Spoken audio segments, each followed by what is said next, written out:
حضور نے فرمایا لا یؤمن احدکم حتی یحب لاخیہ ما یحب لنفسہ، تم میں سے کوئی شخص مومن نہیں ہو سکتا جب تک کہ وہ اپنے بھائی کے لیے بھی وہی بات پسند نہ کرے جو اپنے لیے پسند کی۔ اگر تم اسلام لے آئے ہو، ایمان لائے ہو، نیک عمل کر لیے، بھائی اپنے بھائیوں تک پہنچاؤ جن سے تمہیں محبت ہے، جن کے ساتھ خلوص ہے، جن کے ساتھ اخلاص ہے۔ یہ دوسری بنیاد ہے کہ ایمان اور عمل صالح سے تواصی بالحق خود بخود برآمد ہوگا۔ اور ایک تیسری بات ہے حمیت، غیرت۔ میں یہاں آپ کو ایک حدیث سنا رہا ہوں۔ ایک طویل عرصے تک اپنے زمانہ طالب علمی میں یہ حدیث خطبہ جمعہ میں سنتا رہا۔ مولانا تھانوی رحمۃ اللہ علیہ نے جو خطبات جمعہ مرتب کی ان میں یہ حدیث ہے۔ حضور ارشاد فرماتے ہیں اوحى اللہ عز وجل الی جبرائیل علیہ الصلوۃ والسلام ان اقلب مدینۃ کذا وکذا باہلھا۔ اللہ تعالیٰ نے وحی کے ذریعے سے حکم دیا حضرت جبرائیل کو کہ فلاں فلاں بستیوں کو الٹ دو، تلپٹ کر دو۔ جیسے سدوم اور عامورہ کی بستیوں پر عذاب آیا تھا، ویسا عذاب ان بستیوں کے اوپر لے آؤ۔ قال فقال،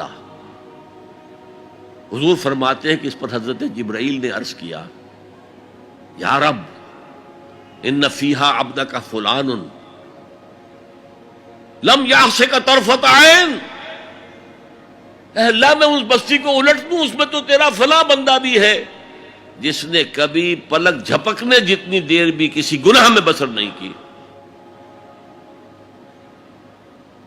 اب آپ کسی آدمی کی نیکی کا تصور کیجئے، یہ گواہی دینے والے کوئی کرائے کے گواہ نہیں ہے جو عدالتوں میں پھرتے رہتے ہیں، جو چاہو گواہی دلوا لو، اتنے پیسے چاہیے۔ جبرائیل ہے، اور کس کی جناب میں کہہ رہے ہیں؟ جہاں ابو جہل بھی جھوٹ نہیں بول سکے گا۔ یا رب ان فیہا عبدک فلان لم یعصک طرفۃ عین، الٹ دوں اس بستی کو۔ اب جواب سنیے، قال فقال، حضور فرماتے ہیں اس پر اللہ نے فرمایا اقلبھا علیہ وعلیہم، الٹو اس بستی کو، پہلے اس بدبخت پر اور پھر دوسروں پر۔ فإن وجہہ لم یتبعر فی ساعۃ قط، اس لیے کہ میری غیرت کی وجہ سے کبھی اس کے خون نے جوش نہیں مارا، اس کا چہرے کے اوپر خون نہیں آیا۔ آپ کو کوئی ماں کی گالی دے، اگر تو آپ میں جان ہے تو وہ جانے دیں گے اس کو، اور اگر جان نہیں ہے، آپ اس کا مقابلہ نہیں کر سکتے، تب بھی غصہ آئے گا، کانپیں گے آپ غصے کی وجہ سے، چہرہ آپ کا سرخ ہو جائے گا، یہ تو کم سے کم ہوگا نا۔ لیکن یہ اللہ کا بندہ اپنی نیکی میں لگا رہا، اس نے دیکھا نہیں ماحول میں کیا ہو رہا ہے، ماحول میں اللہ کی شریعت کی دھجیاں بکھیری جا رہی ہیں، ماحول میں اللہ کے احکام پاؤں تلے روندے جا رہے ہیں، یہ لگا رہا تو فقط اللہ اللہ اللہ، یہ زیادہ بڑا مجرم ہے، لہذا بستی کو پہلے اس پر پلٹو اور پھر دوسرے۔